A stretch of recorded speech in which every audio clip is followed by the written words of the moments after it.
bem, estamos de volta aqui na TV Tink para a apresentação de mais uma edição do nosso Pense Nisso. Esse programa que diariamente traz aí um assunto interessante, convidados muito especiais, falando com você que nos sintoniza através do canal 25 da NET. Pense nisso a partir de agora aqui na Tink TV.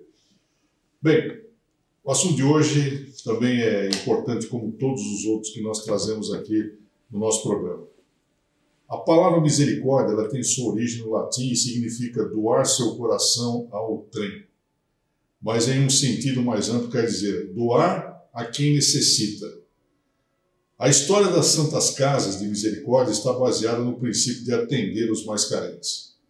E no programa de hoje, nós vamos destacar a importância da Santa Casa de Misericórdia de São José dos Campos, que tem mais de um século e a instituição permanece firme no seu propósito de ajudar ao próximo. O nosso convidado de hoje é um dos dirigentes da Santa Casa de Misericórdia de São José dos Campos, a quem nós agradecemos a participação aqui no nosso Pense Nisso. Luiz Carlos de Oliveira, muito obrigado pela sua presença, Luiz. Obrigado a você pelo convite, participar de uma gravação do programa nessa emissora. Luiz Carlos, a Santa Casa é centenária, né?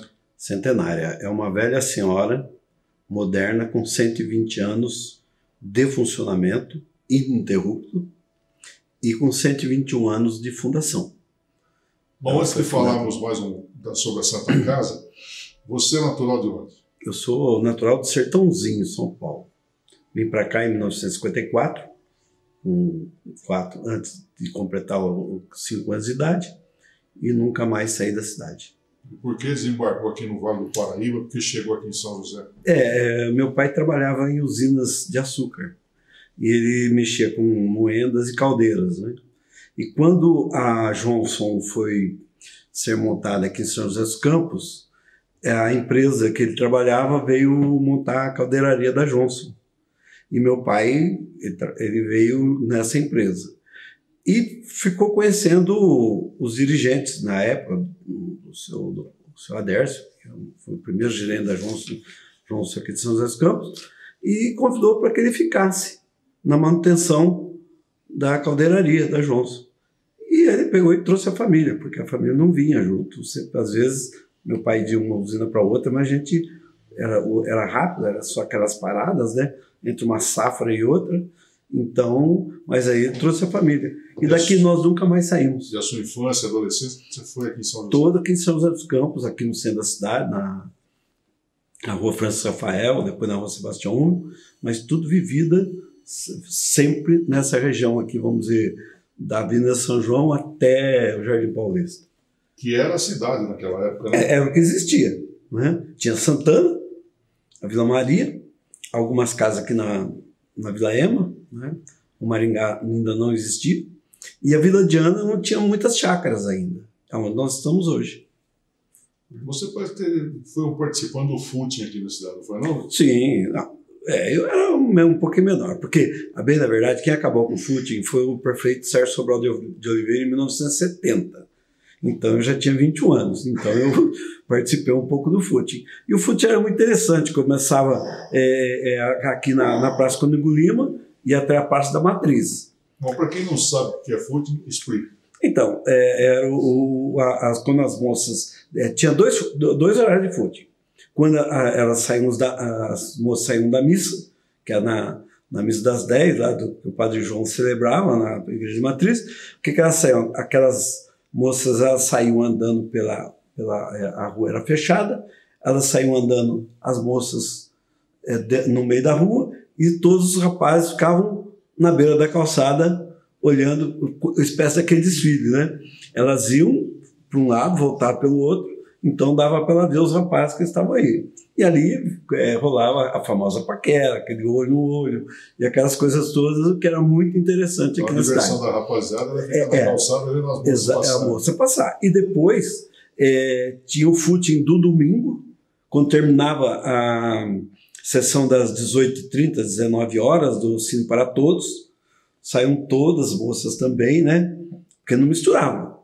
Quem tinha namorado já não fazia mais footing. Quem estava namorando já ficava na sua casa, ou ia no cinema com sua namorada, ou ia a algum lugar. as moças solteiras e os rapazes solteiros ficavam em volta da avenida, esperando as moças passarem. E dali saíram muitos casamentos, muitas pessoas da cidade acabaram se conhecendo ali, as moças, os rapazes, mas era uma coisa muito interessante, né? Algumas empresas que você trabalhou aqui na cidade, Luiz? Eu trabalhei na distribuidora de automóveis Bandeirantes, que era a Volkswagen, muitos anos. Trabalhei na Veibras, né? E depois eu entrei no ramo de imobiliário. Por acaso, o Luiz Roberto Porto me chamou e eu trabalhei muitos anos com ele. Eu estou comentando com o Luiz Carlos sobre o footing, estou procurando um pouco da história desse moço aqui, do Luiz Carlos de Oliveira, porque ele é um dos dirigentes da Santa Casa de Misericórdia. E ali é um voluntariado, né? É voluntário. O seu trabalho tem que ser voluntário, não é uma empresa. Hoje, a Santa Casa de São José, depois você vai comentar mais sobre isso, é uma referência no país. É no país. Nós temos várias especialidades que são referências nacionais. Então, e por isso que eu quero conhecer um pouquinho mais o Luiz Carlos. Nós queremos conhecer um pouco mais, porque é uma pessoa que tem uma vida dedicada a São José e, como voluntário, se uniu à Santa Casa, se tornou um dirigente e fez dessa Santa Casa uma referência nacional, mas a Santa Casa passou por momentos muito difíceis aqui na cidade. Dificílimos. Quando nós entramos, o Luiz Roberto Porto, que foi convidado pelo então prefeito Joaquim Bevilacqua, para assumir a direção da Santa Casa, que se chama mesa provedora, que é um termo que vem desde das Misericórdias, em 1480, quando começaram em Portugal, né?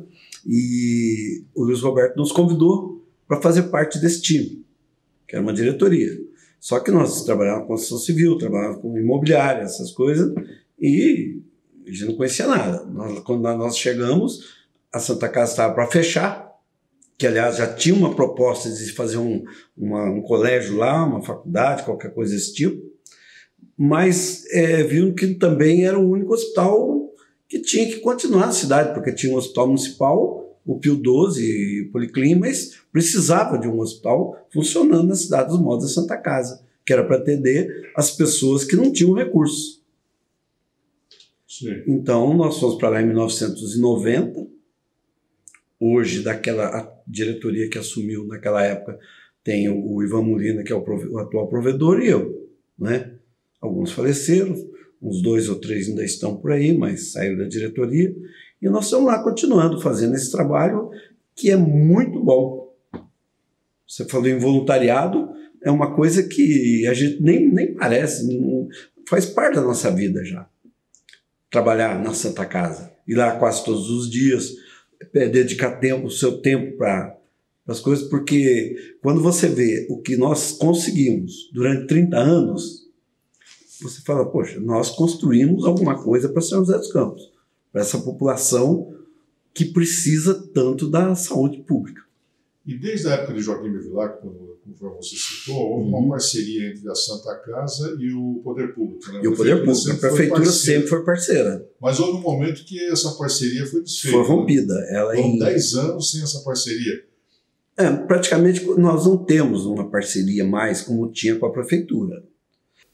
A partir dali, nós fechamos o pronto-socorro, que era um hospital aberto, que a gente chama de pronto-socorro portas abertas, e começamos só a fazer atendimentos eletivos. Mas para fazer esse atendimento eletivo através do Sistema Único de Saúde, do SUS, nós tivemos que procurar uma parceria com o governo do Estado.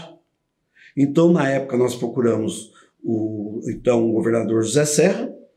O José Serra contratualizou a Santa Casa para que atendesse através do SUS em alta e média complexidade. Então, nós começamos, a partir de então, a atender essas especialidades e começar a melhorar a Santa Casa, que ela já tinha um prédio pronto, tinha acabado de fazer aquele prédio.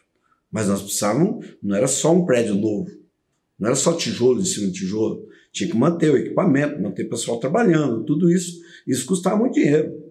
E nós tínhamos que, todo mês, como você diz, fazer a misericórdia e também atender, pagar salário de médico, de funcionário, essas coisas todas. Então foi quando nós procuramos o governo do Estado, e acabou sendo uma parceria que deu certo e dura até hoje. Hoje, a Santa Casa de São José dos Campos é o único hospital do Estado contratualizado diretamente com o Estado. A maioria dos hospitais são contratualizados pela prefeitura, porque o dinheiro vem do Ministério da Saúde, vai para a prefeitura e a prefeitura repassa. No nosso caso, o dinheiro vai para a Secretaria de Saúde do Estado e ele nos repassa todos os meses, no dia certo lá, e nunca tem atraso, diga-se de passagem. O governador Geraldo Alckmin que ajudou muito na construção daquela nova ala do hospital, né? Sim, o governador Geraldo Alckmin foi quem... o hospital começou a ser construído, parou no governo Covas, nós ficamos quase 5 anos com a obra parada. Quando o governador Geraldo Alckmin assumiu, ele, uns 2, 3 meses depois, nós nos reunimos e ele liberou a verba para terminar o hospital. E nós conseguimos terminar e equipar o hospital e começar a funcionar nas especialidades que nós estávamos propostos a fazer. E como é que é esse convênio que a Santa Casa tem com o SUS, Sistema Único de Saúde? Olha, nós temos convênio para atendimento de cirurgias eletivas, que eu te falei, hérnia, uma cirurgia de joelho, uma cirurgia coronária, né? Ou um tratamento de câncer, por exemplo. Hoje nós somos referência também no tratamento de câncer, aqui para a região do Vale do Paraíba. Hoje a Santa Casa atende todas as cidades da região do Vale do Paraíba, todas as 39 cidades da região metropolitana do Vale do Paraíba, nessas especialidades. E agora, o que destaca mesmo a Santa Casa, como você já nos disse, é o transplante de fígado. Porque o transplante de fígado é vamos dizer assim, o procedimento mais difícil e mais complexo de se fazer num ser humano. Para você ter uma ideia, entre o departamento médico saber que existe um doador que está em morte cerebral em uma cidade, pode ser aqui, daqui 300 quilômetros, daqui 500 quilômetros para frente, aonde for, que seja compatível com o primeiro da fila, a central informa, então a partir dali você desenvolve um processo todo, que vem a equipe que vai sair daqui de São José dos Campos, vai até a cidade para recolher o órgão, trazê-lo, ou vai de avião, ou vai de carro, depende da distância, não é? E nisso, o paciente que vai ser o receptor, ele já está sendo preparado, ele é avisado, a família já traz, ou então nós damos jeito que ele vá até o hospital, e ele está sendo preparado para quando chegar o fígado, ele já começar a ser implantado nele. Porque o fígado é um órgão perecível muito que tem problema de agilidade. Se você não tiver 5 horas entre você retirar do paciente doador e passar ele, começar a irrigá-lo de sangue, claro, você vai poder perder o órgão. Você entendeu essa explicação do Luiz Carlos? Nós fizemos aqui uma entrevista com alguns médicos, inclusive o Dr. Itamar Coppi. O Dr. Itamar é da equipe de transplante. Então ele explicou justamente isso que o Luiz Carlos está dizendo. É uma equipe que está 24 horas atenta e quando há alguém, não sei, que está perdendo a vida, né? Até quando o paciente entra em morte encefálica e o órgão é possível de ser transplantado. Então, daqui, seja o local que for, eles já vão buscar aquele órgão para transplantar num outro aqui, em São José, tudo uma agilidade. E às vezes você vê um doutor passando por você e por trás dele tem uma história de salvamento muito grande. Principalmente sabe? O Dr. Itamar Coppi. O Dr. Itamar Coppi e outros médicos também. O Dr. Itamar, bem na verdade, ele que fez todos os esforços para que essa equipe de transplante viesse para São José dos Campos. Porque muitas cidades queriam. Mas como o Dr. Carneiro foi amigo dele de faculdade, que o Dr. Carneiro é o maior, vamos dizer assim, o médico mais famoso em transplante de fígado, junto com o Dr. Jorge Padilha, que também na mesma equipe, do país. Eles são considerados os papas do transplante. Eles atuam aqui na Santa Casa de São José dos Campos. Então nós temos que valorizar o trabalho que é feito pela Sim. Santa Casa, por esses médicos, né? Porque 24 horas por dia eles estão salvando vida. Esses são os nossos heróis. Esses são os verdadeiros heróis. Os verdadeiros heróis. Às vezes o cara faz um golzinho lá no futebol, é herói nacional. Participa do programa, não sei o quê, não é? É bem assim, não. Herói tem dois tipos. Aqui na Santa Casa, em outros hospitais aí. Exatamente. Então, e esse reconhecimento da Santa Casa de São José já está a nível nacional. Sim, isso, eu falei transplante de rim, mas tem a unidade de queimados, que ela é referência nacional. Que a nossa unidade de queimado é uma das mais bem conceituadas de todo o país. Nós temos transplante de pele, enxerto de pele, e é uma coisa bem complexa mesmo, né? Imagina um cidadão chega lá com um queimador de 2º grau, como é que ele chega, dependendo de como foi a queimadura dele. Tem uma série de coisas. Pode ser uma panela que cai numa criança, que isso é a maior causa de acidentes domésticos com queimadura, são crianças que se queimam em casa com panela no fogo, uma vela acesa, um potinho de álcool, e 50% dos acidentes envolvem crianças. Isso é muito importante salientar. É comum acontecer isso, Luiz Carlos? Muito comum. Hoje você pode ir na Santa Casa que deve ter 1 ou 2 crianças lá internadas. Né? E, principalmente aqueles macarrões, né, instantâneos. A criança mexe, a mãe descuida. Por isso que as tampas de panela, os cabos de panela tem que estar sempre virados para dentro do fogão, nunca para fora, porque qualquer criança mexe mesmo, não tem jeito. Você segurar, você olhou a criança, ela já saiu correndo. Aí quando chega na Santa Casa, ela está com uma queimadura de 2º grau, o que é pior, vamos dizer, isso aí vai impactar na vida todinha dela. Não vai queimar o físico só. Isso queima a alma também. Tanto que depende do queimado, da gravidade de uma queimadura, eles ficam 5, 6, 7 anos conosco, fazendo cirurgias plásticas, restaurando e tratamento psicológico. Você imagina uma criança de 7 anos, desfigurada, como é que vai fazer para ir na escola? Ah, mas a escola hoje não tem negócio de bullying. Não adianta, a criança vai olhar, vai se olhar diferente, é difícil. Então tem que ter também, além de tudo, um tratamento psicológico. Isso nós temos. Além do tratamento de fígado, do transplante de fígado, agora nessa área de queimados, a Santa Casa recebe pacientes de todos os cantos aqui do Vale do Paraíba? Todas as 39 cidades do Vale do Paraíba e, às vezes, dependendo da especialidade, recebe até de fora. Às vezes, Suzano. Esses dias, por exemplo, nós somos especialidade também em UTI neonatal. Nós somos referência. Não sei se você se lembra, uns 3 anos atrás, teve uma superbactéria na UTI neo de Taubaté, do hospital que era a referência de Taubaté, e nós tivemos que adaptar a nossa UTI rapidamente, em menos de 15 dias, para receber aqueles pacientes que queriam ser internados. Os que já estavam internados não podiam vir para cá para não trazer bactéria. Mas houve mortes, óbitos de crianças de recém-nascidos, essas coisas todas. Mas a Santa Casa dá conta de tudo isso, Luciano? Mas tem que dar conta, o volume é grande. Nós temos 20 leitos de UTI neonatal. Você está sempre cheio. Que eu estava falando, outro dia veio uma criança de Suzano, com 5 dias, estava com 29 dias. Aí nós tínhamos um problema muito sério aqui na garganta, teve que ser levado para São Paulo para operar. Também a gente faz esse intercâmbio. O paciente sai daqui, leva para São Paulo, opera, às vezes vai para casa já, ou então volta para Santa Casa. Tem uma logística muito grande em cima de tudo isso aí. E tem que ser uma rapidez, não dá para você ficar esperando cair do céu. E hoje quantos leitos tem na Santa Casa? A Santa Casa conta com 215 leitos e 160 leitos de UTI, sendo 20 leitos de UTI neo e 40 leitos de UTI adulto, né? Mais 12 leitos de queimados, que são 4 UTIs e 8 leitos normais. Mas esses 8 leitos normais, eles estão todos equipados para virar UTI de repente. E se tiver uma coisa que esses leitos estão ocupados, você tem que improvisar?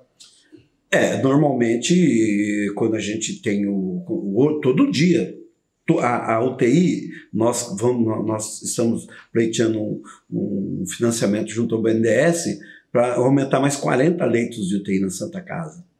porque vem do hospital municipal, vem do hospital lá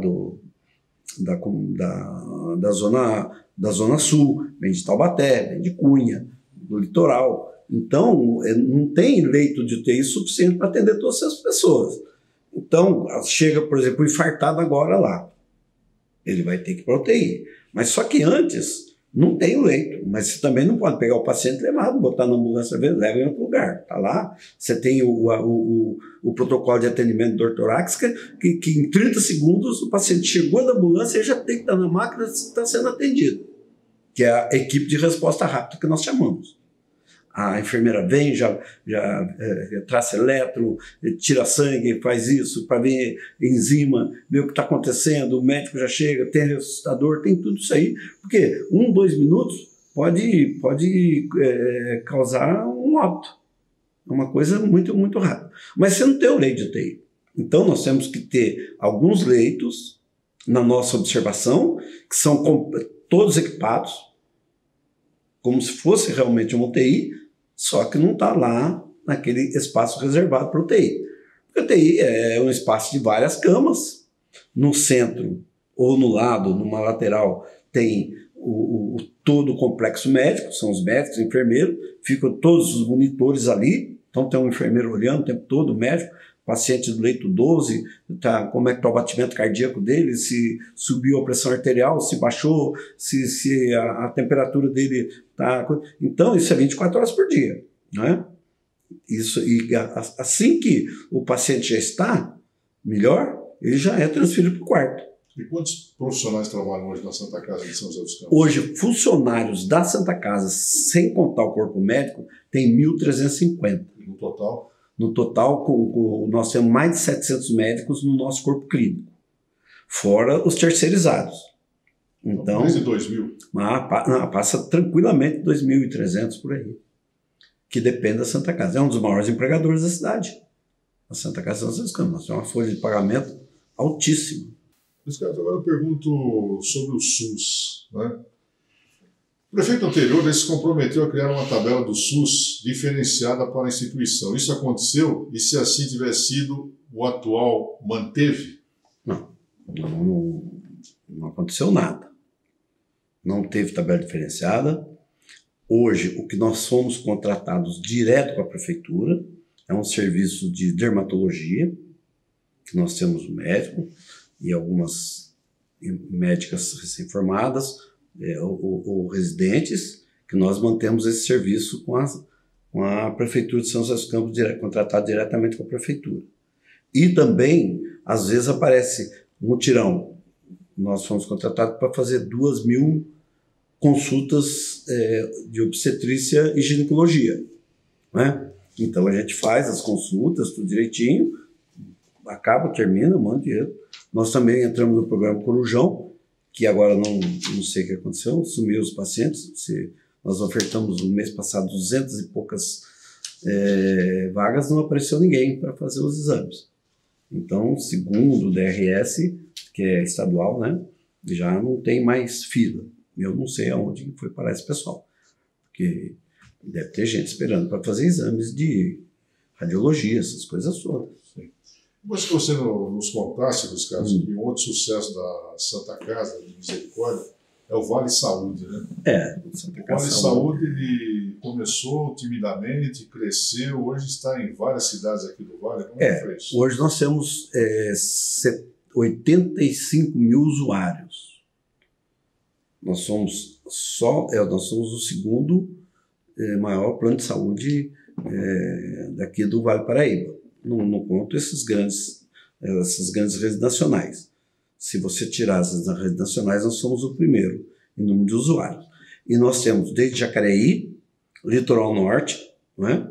Que nós atendemos principalmente Caraguatatuba e São Sebastião, e uma coisa em Ilhabela. E depois nós temos até Cruzeiro, porque hoje também a administração da Santa Casa de Cruzeiro, o prefeito nos convidou para que a gente tentasse restaurar a Santa Casa lá. Já fez um ano, está difícil, mas nós estamos conseguindo levantar a Santa Casa de Cruzeiro. E para isso, nós precisamos de um plano de saúde que leve usuários para dentro da Santa Casa, que o plano de saúde, você sabe, ele remunera muito melhor os procedimentos do que o Sistema Único de Saúde, o SUS. E os planos de saúde são os que sustentam esse tipo de filantropia que nós fazemos na Santa Casa de São José dos Campos. Nós temos 62% de atendimento SUS e recebemos 40% do nosso faturamento. E nós atendemos 38% a 40% de convênios que responde a 60% da nossa receita. Então não é nenhum mistério, o equilíbrio financeiro está aí. São os planos de saúde que hoje sustentam o Sistema Único de Saúde, pelo menos na Santa Casa de São José dos Campos. E nós estamos tentando implantar esse sistema em Cruzeiro. Está um pouco mais difícil. Você está falando em Cruzeiro, que a Santa Casa de Cruzeiro passa por dificuldades, né? Exato. Mas nós tivemos aí Jacareí, também, Paraibuna e outras santas casas aqui da região também com problemas. Fecharam, né, as portas. Fecharam as portas. E aí, como é que vocês poderiam levar esse conhecimento, essa expertise aí para essa Santa Casa? Não tem jeito, Luiz? Não, tem. Nós estamos tentando, primeiro, nossa experiência fora do nosso hospital é a Santa Casa de Cruzeiro. É um desafio muito grande. Nós levamos 30 anos para chegar no que nós estamos agora. Então não é de um ano para o outro que a gente vai conseguir. Só para entender. Porque ela tem intervenção municipal lá. A Santa Casa de Cruzeiro hoje está sendo gerenciada pela Santa Casa, pela Santa Casa de São José dos Campos. Isso o nosso pessoal, as outras Santas Casas também? Olha, vai depender muito do nosso sucesso em Cruzeiro, né? Porque Cruzeiro, nós pegamos a Santa Casa realmente numa situação calamitosa, tanto que está sob intervenção municipal. E a prefeitura não tem condição de manter aquele hospital. Então nós temos que fazer com que o hospital seja autossuficiente. O que nós conseguimos logo nos 3 primeiros meses foi colocar o salário dos funcionários em dia e pagar a folha de pagamento, que para nós é quase um sacerdócio. Chega um quinto dia útil, a 0 hora, né? Porque da meia-noite, quando vira, a pessoa que trabalha na Santa Casa pode passar no caixa lá do nosso pub que está lá o salário dele. Então isso nós conseguimos desde que nós entramos aqui na Santa Casa de São José dos Campos há 30 anos atrás. Que não é atrasar, nós não atrasamos salários. Né? Pagamos 13º ano passado, fazia 3 anos que não recebíamos 13º, uma série de coisas. E nós estamos tentando equilibrar. Agora, o que eu não consigo fazer em Cruzeiro é o que eu consigo fazer em São José dos Campos. Porque aqui nós temos todos os nossos impostos. O que nós atrasamos, nós entramos no refis e pagamos religiosamente em dia. E todos os impostos que nós temos que recolher de um tempo para cá, quando nós tivermos equilíbrio financeiro, nós não atrasamos. Então nós temos todas as certidões para receber dinheiro público. Então o que eu faço? Cada 2, 3 semanas eu vou para Brasília, percorro todos os gabinetes dos nossos deputados, daqui de São Paulo, os gabinetes dos senadores, que o senador é mais fácil, porque são só 3, e a gente tem mais uma afinidade maior com eles, porque os deputados, um te lembra de você, outro não lembra, mas a maioria são conhecidos já. E nós também vamos atrás dos gabinetes do Ministério da Saúde. Hoje a liberação das verbas tem saído através da Casa Civil. Nós vamos lá na Casa Civil conversar com o pessoal lá, ó, que libera a verba da Santa Casa, aí, que são as emendas parlamentares, que são chamadas emendas impositivas. E também contratos tipo que nós fizemos com o ex-ministro Gilberto Locke, nós fizemos um contrato de oncologia. Por 1 ano, já vai vencer esse contrato, já está sendo renovado para mais 1 ano, 2 anos, 3 anos, e nós somos especialidade em oncologia. E também o ministro Gilberto Locke, quando ele veio, ele também nos credenciou a fazer transplante de rim. Então a Santa Casa hoje já está fazendo transplante de rim, só que ela só está fazendo intervivos por enquanto, não tem essa captação. Porque é muito mais fácil, tem um da família que quer doar, você tem 2 rins, vai lá, doa, faz cirurgia, está resolvido o problema, que é um transplante, não é simples, não existe nada simples na medicina, mas é um transplante mais tranquilo de se fazer. Nós temos muitos amigos em Caçapava que nos assistem, né? Claro. Aqui na TV Fim. A Santa Casa de Caçapava, ela fechou, hoje é atendida pela Fusan, que é a Fundação da Saúde Municipal, é isso? É a Fusan. Hoje a Fusan é que cuida do hospital, vamos dizer, hospital municipal, né? Nem a Santa Casa mais. Que depende da subvenção da prefeitura. Da prefeitura. E eles têm dificuldade, porque agora parece que eles conseguiram acertar os impostos, resolver, para poder também receber recursos do Ministério da Saúde. Porque, Dirceu, existe muito dinheiro no Ministério da Saúde. Eles não são utilizados do jeito que devia ser. Tem que saber buscar. Tem que saber buscar. E não são todas as pessoas que conseguem ir lá buscar. Só para você ter uma ideia, de 2017 para 2018, o Ministério da Saúde devolveu ao Tesouro Nacional 7 bilhões de reais que não foram utilizados. Porque as prefeituras não tinham certidão, o hospital não podia pegar, o outro não sei o quê, e assim por diante. E também tem prefeituras que acabam não tendo o deputado muito atuante, porque isso depende muito do deputado, e ir lá no Ministério e falar, olha, o que vocês têm de programa aí que eu posso levar para a minha cidade? Eu sei. Mas é aquilo, né, Luiz Carlos, que nós comentamos aqui no nosso Pense Nisso. Quando é um momento de eleição, pseudos formadores de opinião trazem candidatos de fora para levar o voto aqui do Vale do Paraíba, porque é inconcebível você ter aqui 3,5 milhões de habitantes, quase 2 milhões de eleitores, e você ter 2 deputados federais e 2 deputados estaduais. Por quê? Porque você vota nos tiririca da vida, busca candidatos de fora, que eleitos não aparecem mais no Vale, e aí fica essa situação de não ter quem ir buscar essa verba que está lá parada e são devolvidas. Esse é um problema, eu julgo mais um problema partidário. Você tem esse multipartidarismo, 32 partidos que agora vão cair para 18, né, que eles vão ter que juntar quem não atingiu as metas. Então, você está no partido, por exemplo, do poder, hoje. Esse pessoal traz só quem está junto com eles. Então, se você está em outro partido que você não consegue se juntar a eles, o certo seria, vamos se juntar, quem está aí? Bom, é tal partido, então vai juntar, você, vamos trabalhar em torno de 3, 4 candidatos do partido. O partido que tem o poder aqui em São José dos Campos, ele não deixa, você vê, teve vereador que teve que sair do partido, depois perdeu o mandato, porque não conseguiu uma legenda no partido que está no poder. E tinha que ter 2 legendas, poderia perfeitamente, se tivessem se unido em torno desses 2 candidatos, os 2 seriam eleitos. Não foi nenhum nem outro, isso eu estou dizendo no estadual. O federal foi eleito. Nós temos um deputado aqui do Vale do Paraíba que ninguém sabe quem é, não conhece. Eu conheço o general Peternelli, que foi comandante do Bavex. E o general Peternelli é deputado estadual, é federal, eleito pelo Vale do Paraíba. Tem o capitão Castelo Branco, que quase também ninguém conhece, que é o capitão do Exército. Ele tem, a família dele tem uma fazenda em São Francisco Xavier há mais de 50 anos. Ele é da cidade. E no fim, quem que apareceu? Foi a deputada.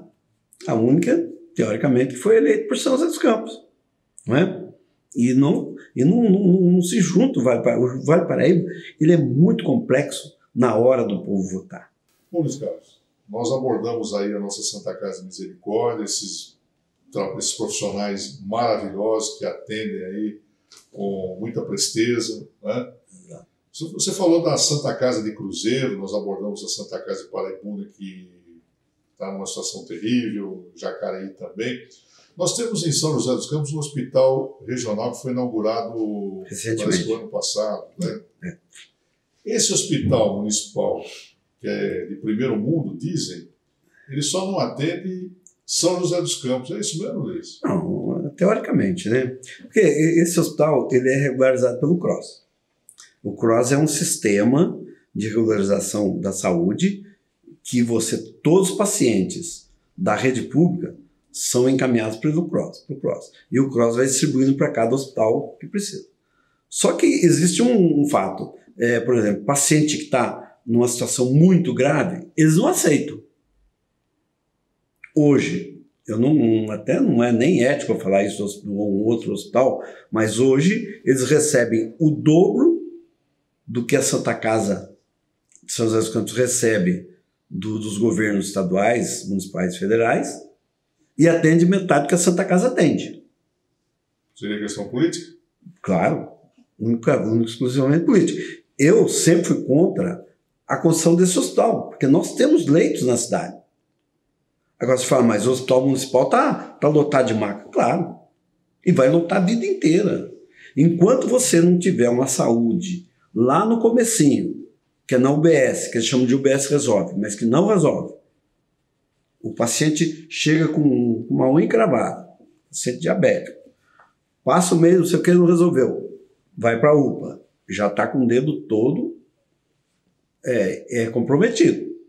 Chega na UPA, fica mais um tempo, não resolve. O que ele vai? Cai no hospital municipal.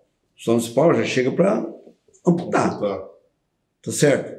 Então, se lá atrás tivesse uma prevenção, tivesse feito tudo, não tinha essa cadeia de o paciente ficar peregrinando de UBS para UPA, de UPA para o hospital municipal. E o hospital municipal, ele não vai ter condição de atender mesmo. Porque, além de tudo, vem muita gente de fora também. Porque sabe que a medicina de São José dos Campos é uma medicina de alta qualidade. Temos médicos conceituadíssimos na Santa Casa, no hospital municipal. Eu, por exemplo... você vê pelas manhãs aqui, as vans de outras cidades descarregando pacientes aqui na cidade. Você vai ali no AME, você vai na Santa Casa, você vai lá no Pio 12, então você vai ver a quantidade de gente que vem de outras cidades, Vale do Paraíba, para ser atendidos aqui. Não é? A maternidade do Antoninho da Rocha Mar fechou. E aí acumulou-se aqui na Santa Casa? Não, a Santa Casa não atende. Não, a maternidade da Santa Casa é exclusivamente para atender os planos de saúde e partos de alto risco, onde pode estar em risco ou a mamãezinha ou o bebê que está para nascer, o RN, o recém-nascido. Então, quando acontece isso, pode vir de qualquer cidade da região metropolitana do Vale do Paraíba, eles vêm para Santa Casa, é realizado o parto, e se a criança precisar ficar na UTI, ela é encaminhada. Então, é só parto de alto risco que nós atendemos pelo Sistema Único de Saúde. Hoje, os partos, a maioria deles são feitos lá no Hospital Municipal, que deu uma sobrecarga. Bom, no primeiro bloco nós falamos do Luiz Carlos de Oliveira, contamos um pouco da sua chegada aqui em São José e eu falava sobre o voluntariado que ele pratica lá na Santa Casa de Misericórdia de São José dos Campos. Mas o Luiz Carlos, ele gosta de esportes, ele gosta de política, além desse trabalho que ele faz voluntário lá na Santa Casa. E no esporte, ele um dia colocou o seu nome à disposição para ser presidente do São José Esporte Clube. Exatamente, foi. Eu concorri à presidência lá. Aliás, você falando em esportes, eu não era um grande nadador, não ganhava medalha, não, mas eu fazia parte da primeira equipe de natação de São José dos Campos, da Vermelhinha. E até hoje nós reunimos os nadadores daquela época, de 1960 e pouco. Os da vôlei, os irmãos da vôlei, todos eles participaram. A família do Dr. Ciro Guimarães, a Sônia, a Mita, a Maria Luísa, a Lúcia, a filha do Oscar Pedrosa, o Mequinha, o Sérgio Pedrosa, e assim por diante. Nós temos uma filha, enfim, da Spinotti. Então tinha muita gente naquela época que participou da primeira equipe de natação da Vermelhinha. E aí você colocou seu nome à disposição do São José? Então, porque eu queria ser presidente do clube. Porque eu não concordava com o estado de coisas que estava acontecendo.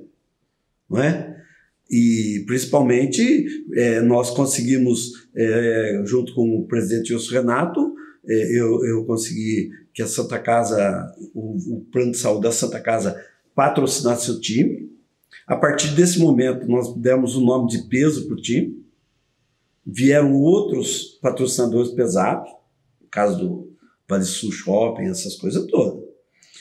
E nós conseguimos fazer com uma equipe barata, assim, teoricamente, nossa folha de pagamento era em torno de R$20.000 na época, com o técnico da cidade, com os jogadores 90% da cidade, né? Fizemos um time quase que imbatível.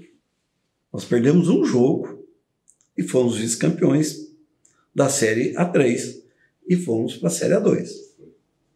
Perdemos lá em Ribeirão Preto, eu estava lá. Né? Se a bola que o Renatinho chutou logo no começo tivesse entrado, amigo, nós teríamos sido os campeões, porque o time do Botafogo foi uma vez para a nossa área. Eu lembro perfeitamente disso aí. Bom, e se você pensa que é só na Santa Casa e também no São José, não. O Luiz Carlos não se contentou e colocou o nome dele à disposição para ser prefeito de São José dos Campos, disputou uma eleição. Né? Já disputei uma eleição com um partido que era pequeno, a gente não tinha recurso nenhum, eu tive que colocar só meus recursos. Graças a Deus, algumas pessoas confiaram em mim e votaram em mim. Você imagina a complexidade que é administrar um hospital. Não sou eu que administro, eu sou um dos diretores. Nós temos lá o gerente, o supervisor, tem tudo. Tem uma equipe todinha que é treinada, que aprende. Você vai buscar melhores profissionais que você tem na área para poder fazer um hospital funcionar.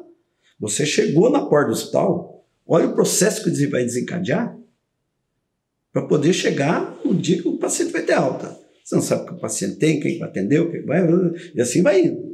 Nós temos em nosso coisa mais de 40 mil itens de estoque. Esse tipo de estoque, coisas que se usam. Esse conhecimento da Santa Casa você queria trazer para a cidade. Sim, e eu também tive minha construtora, também administrei minha construção. Entendeu? E eu conheço São José dos Campos com a palma da minha mão. Eu sei dos problemas. Eu andei descalço nas ruas. Eu conheço a periferia. Eu tenho uma sensibilidade, não é que eu seja melhor que ninguém, não. Mas eu tenho uma sensibilidade de proximidade do povo. Eu tenho que colocar todo o conhecimento, tudo que a cidade me deu, eu tenho que devolver para ela. Cheguei aqui, eu estudei, formei família, tive filhos, tive netos. Não é? O meu neto hoje é a 5ª geração aqui em São José dos Campos. Entendeu? Então, nós temos uma história com a cidade. E nós conhecemos a história da cidade. Com detalhes. Conversando com você, eu percebo que você tem amor pelo esporte, tem amor pela cidade, quis ser prefeito da cidade, quer ser prefeito da cidade, mas a gente sente que você tem um carinho muito grande, um amor muito grande por essa Santa Casa de São José. Eu tenho 30 anos, né? Essa é uma vida que você se coloca lá. Todos os dias eu vou para a Santa Casa, não me queixo, pode ter sol, chuva, qualquer coisa. Sabe, você ter a satisfação de sair de casa para ir fazer uma coisa. Daqui a pouco liga uma pessoa, meu amigo, tem um paciente, amigo meu, que está assim assado, tem jeito, você vê aí, jeito tem, põe no cross, que depois a gente atende. Quando ele está aqui, minha sogra está doente aí, dá para você ir lá visitar, você entendeu? Isso aí é uma coisa que não tem o que pague. É verdade. Não tem o que pague. Como eu vou repetir, tudo que a cidade me deu, eu tenho que dar em troca. Isso é uma troca. Isso é uma lição de cidadania. Não sei se todos concordam, mas eu acho que é uma lição de cidadania. Esse moço tem um coração maior do que ele. Luiz Carlos, obrigado pela sua participação aqui no nosso Pense Nisso. Parabéns, leve um abraço para toda aquela equipe da Santa Casa de Misericórdia de São José dos Campos pelo trabalho que eles desenvolvem, salvando vidas diariamente, a todos os instantes, né? E nós somos muito orgulhosos de ter essa Santa Casa que nós temos aqui na cidade. Parabéns pelo seu trabalho também. Muito obrigado. Eu que agradeço, Dirceu, e a todos vocês. Esse é o Luiz Carlos Oliveira, participando hoje do nosso Pense Nisso aqui na TIM TV, falando sobre a Santa Casa, essa entidade tão importante para a cidade, para o Estado, para o Brasil. Trabalho magnífico de especialidades e que você conheceu um pouco aqui, mas tem muito mais para conhecer. Muito obrigado pela sua sintonia, pela sua audiência, e esses assuntos aqui é para você guardar e pensar nele. Pense nisso. Até mais.